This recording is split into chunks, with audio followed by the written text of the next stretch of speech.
আপোনালোকৰ মাজতে এয়া এটা ডালিয়া ফুল দেখুৱাব বিচাৰিছোঁ। এয়া চাওক, আমি এই ফুলবিধ কি কৰোঁ, আমি কেতিয়াবা ক'লে এটা ঠাইতে ৰুই পিনে থৈ দিওঁ।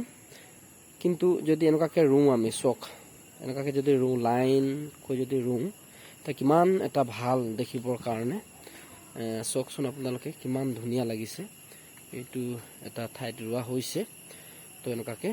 চ' এইটো বাৰে বাৰে ইয়াক কাটিং কৰি থাকিলে মানে এইটো বহুত ধুনীয়া লাগে। আকৌ যদি বেছি ডাঙৰ হৈ যায়, বেছি ডালবিলাক যদি হাউলি যায়, সেই সময়ত আকৌ কাটিং কৰি দিব লাগে। তাৰপিছত আকৌ এনেকৈ থৈ দিব লাগে। চাব ধুনীয়া ধুনীয়া হয় দেখিবৰ কাৰণে। এয়া চাওক, আপোনালোকে ইয়াত যদি ভিউজটো চাই তলৰ পৰা, ইয়াৰ পৰা তো দীঘলকৈ চাওক।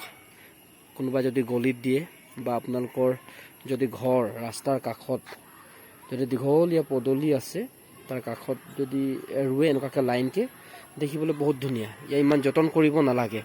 জাষ্ট এবাৰ যদি হৈ যায়, এবাৰ হোৱাৰ পিছত আকৌ তাক বাৰে বাৰে চফা কৰি থাকিব লাগে, কলম কৰি থাকিব লাগে।